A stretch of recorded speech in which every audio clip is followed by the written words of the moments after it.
के वृक्ष के नीचे बैठकर देवता भी हमारे कल्याण की कामना करते। श्रावण का पहला दिन एक बेलपत्र शिव को अपनी मनोकामना कर रोग दोग बीमारी तकलीफ कष्ट दूर करने के लिए शंकर के शिवलिंग पर अगर बन सके तो मंदिर में, आप लोग तो यहाँ हैं तो देवाधिदेव महादेव कंकर शंकर को चढ़ाओ, और अगर बेलपत्र नहीं हो तो बेलपत्र जो चढ़ी हुई हो उसी को धोकर वापस चढ़ाओ।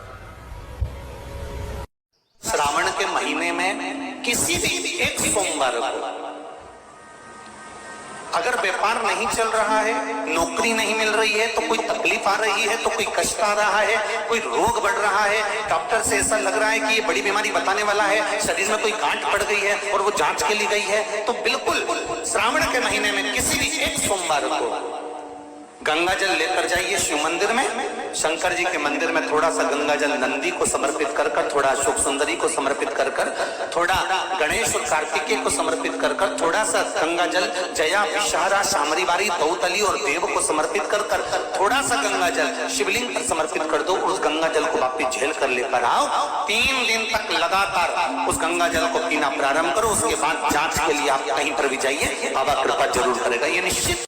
श्रावण के महीने में तो व्यक्ति जो भगवान शंकर को बेलपत्र जब समर्पित करता है और बीच की पत्ती पर चंदन लगाकर मध्यस्थ जोड़ पर शहद लगाकर शिव को जब समर्पित करता है तो उसका भाग्य कितना भी विपरीत चल रहा हो, उसकी किस्मत की देखा कितनी भी विरोधी कितनी भी विपरीत चल रही हो, वो अपने आप से लट जाती है, अपने आप से लट जाती है।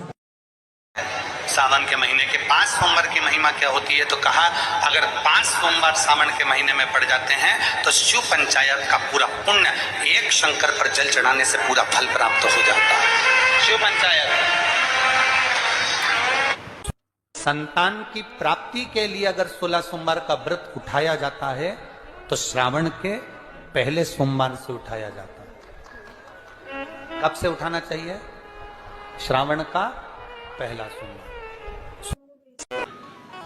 श्रावण के महीने में भी तो अपनी जिंदगी में एक नियम बना सकते हैं कि मैं श्री शिवाय नमस्तुभ्यम का जाप करूंगी। मेरी कॉलोनी में कोई शंकर जी का मंदिर है, हम 5-10 महिलाएं प्रत्येक सोमवार को 10 मिनट बैठेंगी। शाम के समय प्रदोष काल में 6 बजे 6:30 बजे बैठेंगे, 6:45 बजे 15 मिनट बाद उठ जाएंगे, श्री शिवाय नमस्तुभ्यम का जाप करेंगे, शंकर जी को भोग लगाएंगे। अगर एक हफ्ते में 5 सोमवार पड़ते हैं तो 5 महिलाएं अपना नियम बना ले कि आज का प्रसाद थोड़ा सा कुछ भी शक्कर खड़ी शक्कर कुछ भी मैं लेके आऊंगी, मां भोग लगाएंगे, अपन 5 मिलकर श्री शिवाय नमस्तुभ्यम जपेंगे, प्रसाद बांट देंगे, अपने घर चले जाएंगे। ज्यादा ढोंग प्रपंच नहीं, दिखावा नहीं, कोई एक नियम। हमारे नजदीक में शंकर जी का मंदिर है, हफ्ते में एक बार नियम बनाएंगे, उस मंदिर में सफाई करेंगे। हफ्ते में एक बार नियम बनाएंगे, अपने नजदीक के शंकर के मंदिर को साफ करेंगे, क्लीन करेंगे। एक नियम अपने अंदर बनाओ शिव के प्रति।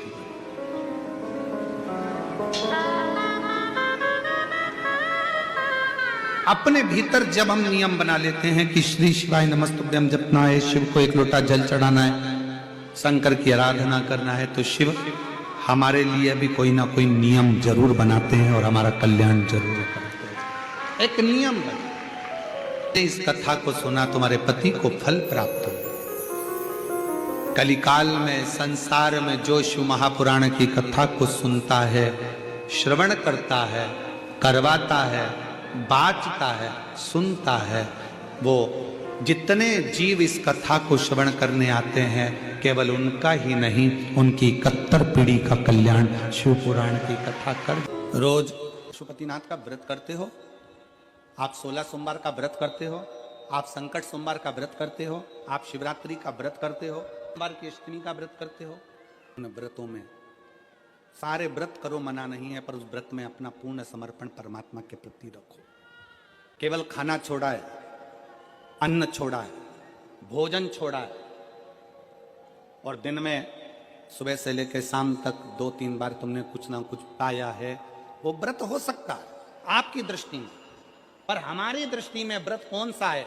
शिव महापुराण की कथा कहती है कि सवेरे आपका व्रत चालू हुआ, दूसरे दिन ब्रह्म मुहूर्त तक जो आपका व्रत आपने रखा है, भगवान का जो व्रत कर रहे हो, उस व्रत में एक बात अपने अंदर उतार कर रखो कि इस दिन मैं अपने मोबाइल का त्याग करती हूँ, पूरे दिन मैं मैसेज नहीं पढ़ूंगी, मैं देखूंगी नहीं, मैं अपशब्द नहीं कहूंगी, मैं जानूंगी नहीं। दूसरा, आज के दिन मेरा व्रत है, आज 1 महीने में, 15 दिन में, 2 दिन में, 20 दिन में मैंने अगर किसी से भी अपशब्द कहा होगा, आड़ा टेढ़ा कहा होगा, तो सबसे पहले आज व्रत वाले दिन मैं उसको सॉरी कहूंगी, क्षमा मांगूंगी और अपने हृदय से लगाने का प्रयास करूंगी। व्रत है।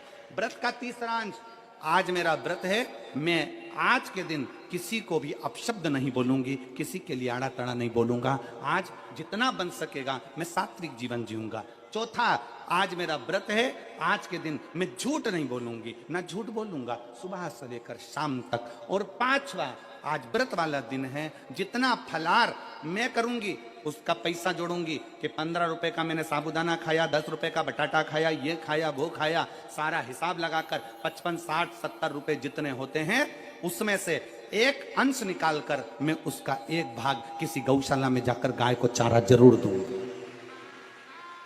आपका व्रत, आपकी साधना, आपका तप, आपका बल, आप कैसा कर रहे हैं? केवल भूखे रहने पर भगवत पद की प्राप्ति नहीं होती। शिव महापुराण की कथा कहती है कि भूखे रहने से भगवान की प्राप्ति नहीं होती। शिव पुराण की कथा कहती है भगवान को पाने की भूख बढ़ाने से भगवान की प्राप्ति होती है। भीतर से परमात्मा को पाने की भूख बढ़ाइए, भगवान को पाने की भूख बढ़ाओ भीतर से।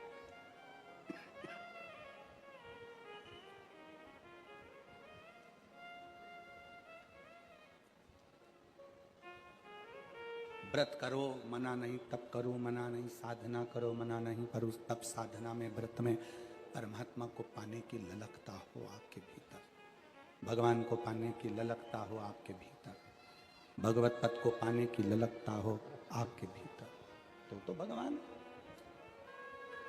हाँ, पुराण की कथा एक बड़ी सुंदर बात कहती है, व्रत आप करते हो,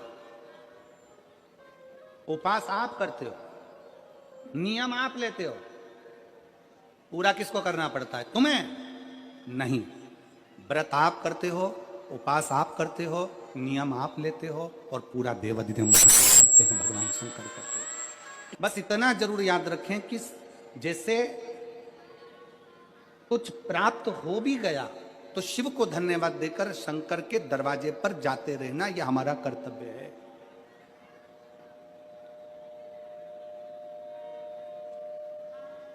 एक बहन जी ने पत्र लिखा था कल, उस पत्र में बहन जी ने लिखा कि शिव महापुराण तप का मतलब क्या होता? चलिए, उपास का मतलब बताओ। खाना छोड़ देना व्रत नहीं है, दूसरे का धन छुड़ाकर खाना छोड़ देना व्रत है। शिक्षा दे देना, किसी को चिकित्सा की जरूरत है उसकी चिकित्सा में थोड़ा सा धन लगा देना, कोई रोते हुए के आंख के आंसुओं को पोंछ देना, किसी के दुख में खड़े होकर उसको खुशियां प्रदान कर देना, ये दुनिया का सबसे बड़ा व्रत है, सबसे बड़ी साधना, सबसे बड़ा तप। मन साफ है तो सारी गलतियां माफ है, और अगर मन ही साफ नहीं है तो गलती कौन माफ करेगा भाई? लंबी बाती का प्रमाण अलग होता है। लंबी बाती क्यों लगाई जाती है? भगवान के मंदिर में, दीप में, देवियों की पूजन में, लक्ष्मी की वृद्धि के लिए। कौन से देवता क्या लंबी बत्ती लगती है और कौन से देवता क्या गोल बत्ती लगती है, उसका भी प्रमाण बनना। किसी देवी की पूजन करो तो लंबी बत्ती आती है, कुल देवता की पूजन करो तो लंबी बत्ती आती है, किसी मंदिर में किसी देवता को लगाने जाओ तो गोल बत्ती लगती है, उसका भी प्रमाण है। लंबी बत्ती जहां लगाई है, अगर लक्ष्मी के सामने लगाई है तो लक्ष्मी की लंबाई बढ़ती है, लक्ष्मी की वृद्धि बढ़ती है। अगर कुल देवता के नाम की लगाई है तो वंश की वृद्धि होती है। इसलिए हमारे यहाँ अमावस्या पूनम को जो पाटे माटे भराते हैं उसमें गोल बत्ती नहीं लंबी लगाई जाती है, जिससे हमारा वंश बढ़े। नवरात्रे में देवी जी की जो बाती लगाई जाती है वो लंबी लगाई जाती है, गोल नहीं। क्यों? क्योंकि जिससे माँ हम पर कृपा बना कर रखे, हमारा वंश खूब बढ़े, हमारे यहाँ लक्ष्मी की वृद्धि हो। स्थिर बाती गोल बाती लगाई जाती है ब्रह्मा के मंदिर में, इंद्र के मंदिर में, देवता के मंदिर में। तुलसी के सम्मुख में लंबी बाती नहीं लगती, तुलसी के सम्मुख में गोल बाती लगाई जाती है महाराज, जिससे स्थिरता का भाव केंद्रित हो, स्थिरता का भाव।